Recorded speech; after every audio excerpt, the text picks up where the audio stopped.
Well, it's Sunday night and it's time to ask us anything. We're Mike and Jennifer Wendland, and Bo is right behind us. Right He here. jumped up and wanted to. Oh, put there. You can see a little bit of him that way. Yeah. And we are in the middle of the woods on We top are- of a mountain. We are at our property in Tennessee at the woodlands of at Buffalo River, and it has been a warm day. The high today 85. It's 75 right now, and the sun just set. And have you noticed how fast it gets dark in the woods like this? Just like you turn the does. switch. We wanted to do this outside, and then we thought, well, we better not. But we can do this outside next week because daylight savings time begins, and you fall back, right? No, you move forward. I don't know. You spring forward. Spring forward. Yeah. Spring forward. Spring forward. And in fall, but it'll be fall lighter, back. so we'll be live from somewhere. You get more daylight in the evening. Yep. I don't know why I have trouble figuring that out, but I always do. Hey, how do you like this, huh? This is our fashionable new hats. Jennifer has pink, one of our new colors on our hats. Pink. But actually, we want to announce tonight with you our spring merch. They're in, and we've been kind of teasing about it. And by merch, we mean... Oh, Bo, please. Dear. By Bo, merch, get a grip. see, this is live. If you're ever wondering, it's live. By merch, we mean scared me. New short sleeve t-shirts for men and women in really cool, some pastels, some bright spring colors, new hats like the ones that Jen and I have, and you may have already seen our really cool, colorful coffee mugs. Those are always great. So we're really excited. These are kind of the spring lineup. We did this in the fall in 2021. We had fall lineup. Well, these are new colors, new designs, and because it's going to be warmer, lots of short sleeve shirts. Way to go for the next few months. And if you want to do it, it's rvlifestyle.com/spring shopping. rvlifestyle.com/spring shopping. And I think we showed you some of them. I couldn't see. There they are. Look at that. Oh, get a grip. On the left is one of our coffee mugs. I don't know what he's barking at back there. There's something out there. There You is can be definitely sure of that. something. But you see some of the cool colors, and there's Jen's hat, the one she's wearing in pink. But look at the neat little colors and shades. And the saying on all the shirts is adventure awaits. And that is true of the RV lifestyle. So they're available now. You are getting the first preview of them, and you can order them, and you'll get them in time. Now, we always have been selling out on these things and certain designs and colors. So the best way to get these is to order them right now. And that way you'll be able to get your colors, because later on you order and it's not available, and you never know when it's going to be available. But we're pretty excited about that, and those are our new outfits and new designs and cool new shirts. Lots of women's styles this time. We've had a lot of women say they wanted something that was more tailored for women, and so we think you'll like it. This shirt right here, this yellow shirt, if you see that, I don't like the color yellow on it. I'd like to see it on black, but nevertheless, can we put that on black background? I don't know if we can. You see that? But I like yellow. But it's some of the perfect days for RV. What makes it RV perfect? You can see different colors. But you want a dark color for that. It's pretty cool. And you just like black. I do. I like dark colors. So check it all out and let us know what you think. And we're delighted. It's always exciting to do this. We've been working on these designs for some time, and there they are for you. So best again way to go there is rvlifestyle.com/spring shopping. rvlifestyle.com/spring shopping. That'll show you the new designs. And of course, if you just go to our shop on rvlifestyle.com, it'll get you there too. So anyway, let's say hi to a bunch of people. Robin Ostermeyer is with us tonight, and she has a question. We always winterize our camper van by October 15th. What is the rule of thumb for de-winterizing? We're never sure. It's when you don't think it's going to be freezing again, for prolonged periods of time.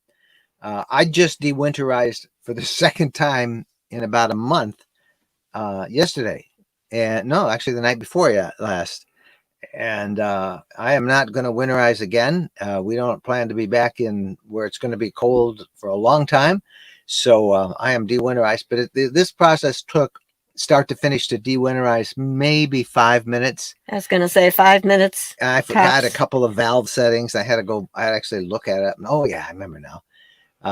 But I de-winterized about a month ago when we came down here and we went to the Tampa RV show. And then when on February 12th, when we were right here at our camp at our property in Tennessee, we winterized it again because we were going back in the cold, and now we're back. It's de-winterized. It just is a real easy process. The more you do it, the more comfortable you become. In fact, doing it. I did it Friday night in the dark. I de-winterized. It was that easy. So no particular time. If you're staying in one spot and you're in the North, Robin, you want to make sure that you're not going to get any, temperatures well into the 20s for prolonged periods of time. So hopefully you'll be okay. Linda Ward in Robbinsville, New Jersey. Hi, okay. Linda, with a question. What is the name of the campground from where you were live streaming yesterday? It looked like a nice place. Yeah, it was in Kentucky. We were at Horse Cave, a KOA, and it's a lovely place. We always enjoy going there. And it seems like, they started out with their covered wagons that people could rent, and then they built a couple tree houses that are really cool places that people can rent who don't have an RV. How often do you want to do a family vacation and not everybody has an RV? And this is a great way that you can all camp together. And now they're building 2 Indian teepees. Yeah. So fun things. And of course, and that's a beautiful campground. And of course, hookups for campers and all that stuff. But we like it. It's one of I don't know why. We stop there probably every month we're there. And then we did some mooch docking at our son's house in Nashville, and we've had some fun. Linda Quick in Florida. Hi, Linda. We're heading down your way. Maybe tomorrow. We'll see. Ed Richards down in Louisiana, Baton Rouge, Louisiana. Hey, Ed. Happy Mardi Gras week down there. He says it's balmy in South Louisiana. Chris Colley reminding everybody. Where was Chris? I just saw this thing here. There he is, reminding everybody. That was telling everybody it's about ready to stand by. Thank you, Chris. Oh, okay. Chris over on Thanks YouTube. for being so diligent. He's over on YouTube. Phyllis Cara is over on Facebook. Hi to Ron. He's in upstate New York. Who is this? Ever in Transit? That's a good line. Hello from Virginia. Beautiful state. Kai Kayak in Montebello, Washington. Wisconsin. Jerry Cornelius with the question. What impact do you think the $6 to $7 gas price will have on the RV industry? It will not be good. It will be, I submit, pretty devastating. I don't know if it'll affect the industry initially because, these prices won't last, but they're going to be long enough, I think, most of the year. But, and the industry is so fat and flush with orders that are in the queue. Now, will people cancel orders? That's a possibility. I think people are going to stop traveling heavy. I mean, I read over in our Facebook group today, somebody had talked, I think they were in a diesel pusher, and it's costing in a big diesel pusher about $500 to fill it up.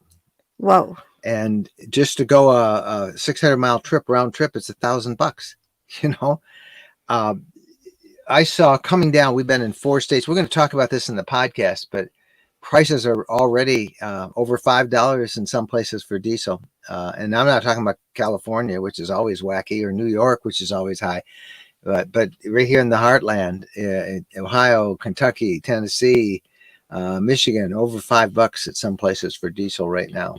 That's going to go higher. You answer that question. You might share in the comments. Are you going to curtail your traveling, your distance? That's one of the reasons we are so glad we have this property in Tennessee that we're working in the process of developing. Why we're going to hopefully get similar property in Michigan, where we know we'll have a place that we can go that isn't that far from home. Yeah. So I think it's going to have a big impact. So How can it not? yeah, I mean that's a lot of money. And with food and everything else going up. Yeah, no politics, but it's a crazy time. Linda Barcume. Ooh, watching from Disney World in Fort Wilderness. I wish we were there with you. Hey, Linda, how much did you pay for camping at Fort Wilderness? Somebody told me the prices there went up too, but I'm curious what your campground pricing or your camping prices are. If you think of it, pop that on, and Chris or Phyllis will get that up. But I'm really curious. Thanks for watching us, Dave Larimore. It's hi, Mike and Jen from Ishpeming, Michigan. 170 inches of snow and counting. We left Michigan. It was 17 degrees Friday morning, and it's 85 here in Linden, Tennessee today. It's hot out there. It is hot. And in Nashville last night, we slept with all the windows open, and it was still really hot. And so you didn't get sleep because Bo was not comfortable. Why does Bo come to me when he can't sleep instead of you? I don't know. Maybe he must like you more. Maybe you're a little more dangerous when you get wakened up. I don't know. Oh, I don't know. He came over and I'm sleeping, and he would come right next to the bed, and he'd just go. Well, he was telling you, and there was. I mean, like this far from my face, and there was no reason to be too hot. I thought it was pretty hot. There was no reason to be too hot. We could have turned on our air. Well, we couldn't turn on air because we were mooch stocking. We didn't have any power. I suppose I could have. I have a soft start. I suppose if I had thought about it, I could have run something, but somebody didn't do that. KK Kayak. Question: do you think you will get a fifth wheel? We never thought we would even consider one until we saw that Arcadia. And I got to tell you, that was pretty cool. So we're thinking about it, but I think whatever it is, we're going to keep this. We know if we get something else, we're going to keep this thing, this Class C Wonder. We love this unit, and we're very mobile. But I don't know. I mean, I think the whole way RVing is going, it's going to change. I just don't see us doing massive traveling for a while with gas prices. If they go to $7 a gallon, so you might go someplace and stay a while. For a much longer. And then you might want something bigger. I don't know. But all that aside, he's talking about the video we did yesterday, and we kind of we're having fun with the title. Is there a fifth wheel in our future? Because we never really even considered it. People said, go look at the fifth wheel, and we did. And we were really impressed with it. It's a beautiful, beautiful unit. But nothing yet, so, but I got to say, we're open, why not? Who knows? So thank you for the question. If it changes, I'll let you know. Jeff Burke. Is Starlink ready for the RV lifestyle? Oh, I so wish it was. I'll be talking in the podcast about the system that Jen and I use for internet. It costs us $189 a month. And it was working. I'm not as happy as the way it's working tonight. They tell me we're a little pixelated, our video picture, but hopefully you're all hearing and seeing us. And that's just a factor of the internet. There is a storm coming in. I don't know that that's affecting it. I mean, we're in the middle of nowhere. There is a neighbor who's off the grid, down the road, this one road. He's the only neighbor within miles. And I know they stream their TV at night. So maybe that's what he's doing. But Starlink is not, alas, ready for the RV lifestyle. They have not figured out the antennas and the tracking, and it's not being. We had hoped that it would be tested. Oh, I should probably pull the shade. I don't know what he sees out there. Oh, he smells it. It's nothing. Shade won't make any difference because he's smelling stuff through the window. He's having a fit. He is, yeah. Mm-hmm. He's probably gonna leave.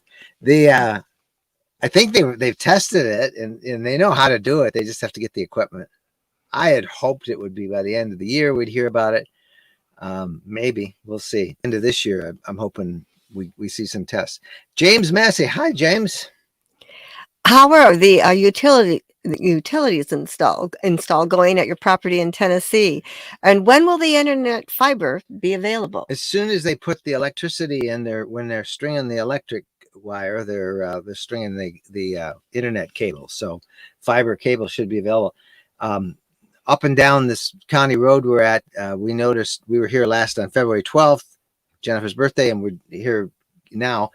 And we noticed that in that time, they have gone through and they've really cut all of the trees on the right of way for the telephone poles, and they've trimmed the leaves off so they're not over it. The branches And stuff. And there's a couple of poles on our road that are ready to get installed. So within the next few weeks, and we think that the internet will be available at about the same time, and that will be great when we stream to you because we'll be on gig speed fiber. Barbara Pare. We had a girls' weekend at Mystic Holiday KOA, Stonington, Connecticut, in my new 2022 little guy Max kept in winterized, and for 2 days it was so fun. So she kept it winterized for 2 days. Yeah.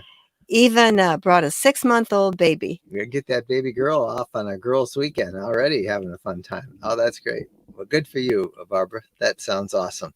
That's a pretty cool thing. Those little guys. I like those RVs. They're awesome. Linda Barcume. Fort Wilderness during this high season is Gulp, $209 a night. And that's just the regular full hookups, not the premium sites. I wonder if that's $209 with taxes and everything else they tax on. I don't know. Yeah, a resort fee and taxes. And so Bo is barking at deer. And I should have pulled up a thing. I posted on our Facebook group. I have a trail cam that we set up when we left for Jennifer. And that was the first thing I pulled out when we got here, and it's loaded with pictures of deer. There's a herd of deer that come through and are grazing all over the place there. So, and we know there are coyotes in the area. Yeah, this coyotes. We went for a walk just today, and we saw a coyote scat on the side of the road. And so there are a lot of coyote, but the deer, they were skittish, but they were. So all I'm going to say is there's not going to be a lot of sleeping tonight. With Mr. Bo? Yeah, he's going to be on duty. Yeah, high alert. Yeah, he can't. High alert. Yeah, he has about had it. He's not appreciated. He's not appreciated. Are you, Bo? You want to say hi to everybody? Huh? Bo is right. He's over there. Can't see your bar. Let's take Alice off here for a second. Let me show you Bo. Nope. That's all right. We don't need to. We don't need to see Bo. Everybody knows what Bo's right there where Alice's name is, and since her name, there's Bo. So you see, totally he's looking not appreciated. He's looking totally unappreciated here in the RV. So that's the obligatory Bo shot, because everybody always says, "Where's Bo?" Oh, there he is. Alice and Sabatini. All right, we have a big trip out west planned, leaving in mid-May. We've been looking forward to it, but given diesel prices, we are thinking of canceling. That is so sad. Hey, Alice, give me an idea. How big is your tank? What kind of an RV you have, and what would it cost you to fill up at $5 a gallon or $6 a gallon? And let's have people kind of get an idea. I don't know how many gallons you have in your thing, but I'm sorry to hear that. But I think, with these incredible prices that people are going to cancel. Now that in turn may open up more RV spots, but I think that there's going to be a lot, and the industry hates it when I answer these things honestly like that. But I do think that this is going to have a big effect on travel, these prices, because they're going to be with us for the rest of the year. You know that. Mike Thomas. Well, maybe just before the election they'll go down. Mike Tomasco. Just wanted to respond to your question. Will gas prices alter our travel plans? Well, I can say for my wife and I, yes, we've canceled our trip to Jackson Hole this year, traveling from here to Oregon. We will do trips closer to home this year. I don't know where here is, Mike, but wow, that's here in Oregon. Oh, in Oregon. Yeah, from here in Oregon. So that's very sad. Yeah. I saw it and I'm just amazed. And it's happened so quick. And, I'm not going to talk politics about it because that doesn't make any difference to what the reality of it is. And the reality is this is going to hurt a lot of people who had hoped to go out there and travel. It's going to hurt campgrounds. The industry, it will probably hide this story as long as it can. It's just kind of what they do. But that's why trends like this, buying your own property, is going to do nothing but increase. And So I'm glad we have this, and I hope we can get some more in Michigan before all the property gets snatched up. Marlene Stein. Can you put your fifth wheel on your Tennessee property and use it as a cabin? Well, I don't have a fifth wheel yet. We don't have one, but yes, I don't know if we'll yes, get you one, can. but we don't have one. You could. You certainly could. And You could put anything you want on here, except a single wide trailer. Single wide mobile home type. Yeah, trailer. mobile home type thing. You can't. Yeah, but there's no restriction. So a fifth wheel, that could be your cabin, your RV, or whatever you wanted. You know, absolutely. So Brian Delaney. Okay, what do you recommend to replace the Fusion information system in the Airstream Atlas and Interstate? I don't know. I don't. We don't know. I don't use Fusion. I don't have an Atlas or an Interstate, and I don't know why you would want to do that. But I don't know. It should it's work. Not our models. I don't have them. Airstream. I would think it would work. Yeah. So apparently you're not happy with it, and I don't know how it's integrated with the system. So can't be much help there for you, Brian. I wonder if it's something that needs to go back to the manufacturer. Maybe. Brian Bouchard from Chicago, Illinois. Hello, Brian. Thank you for checking in. Hey, if you guys have questions, type question all in caps as you are there, and also hit comment if you have a comment and you want to talk and answer some of the information that we're referring to. Let's see. From Kathy, let's say hello to a few more of the people that are on there. Kathy Timberman Catalano in Pas Christian, Louisiana. Lucy is in Odessa, Texas. I was wondering how the weather is in Texas. I bet it's pretty warm there too. We have rain coming tonight. Did I see that here in I think we might get out of town tomorrow. Yeah, so but it's gonna rain. And Michigan, which had a fairly nice warm day today, it's gonna snow. They're talking about ankle deep snow. Don't tell Bo up there in Michigan. So it's all insane, isn't it? Well, listen, we seem to have stalled out on questions, and because my picture is blurry, as Joe says, there's no point in us going on if we don't have questions, and if it's a little bit blurry. Just a quick reminder again, our new merch, please go look at them at least, and that's how you find them. Just go to spring shopping, rvlifestyle.com/spring shopping. We talk a little bit more about gas prices coming up in this week's podcast. And also, we will be talking about the internet system that we use and how that's working. There's a couple of questions coming. Let's see if we can get these quick before we sign off. Chris Mundo Biondo. Okay. Great one, Chris. Hi from Richmond Hill, Georgia. Mooch docking at my brother's house. Please provide the link to the website that provides campground views. I can't remember the name of it. Yes, you can. It's no, that's not it. It's campgroundviews.com. Just go to campgroundviews.com. That's the one that gives you 360-degree views of all the campgrounds, and you'll see it there. That's our friend Mark Kep's site, and it's neat. And you can actually tour the site, see what's open, and there's a link there that you can book, and it'll take you to be able to book many of them. But if you're planning a trip, let's show that RV Pro. Hi, Phyllis. Aren't they part of RV Pro? No. No, they're not. In fact, I think he'd like somebody to buy them, but no, they're completely separate. RV so Life there is Pro a campground view type thing in RV Pro. Yeah, it's not. Okay, so that's Mark's where I got it's not campground. It's the not one we've been Mark talking. site. Campground Views is really great. It's 360-degree views of every campground, and it's so well integrated. You can book right from there. RV Pro Life Pro is very good, but campgroundviews.com is the site. I think I know he's talking about. So, but big difference there. So anyway, I think we are about done with this one. This is an early one. We're going to end this less than a half hour after we started. So all that's good. Podcast this week, newsletter tomorrow if you haven't subscribed, and we'll be back a week from today, and we'll probably be able to go back outside and be outside again next week, because a week from today we kick into spring forward and daylight savings time, right? Yes. All right. Thanks, everybody. Happy trails.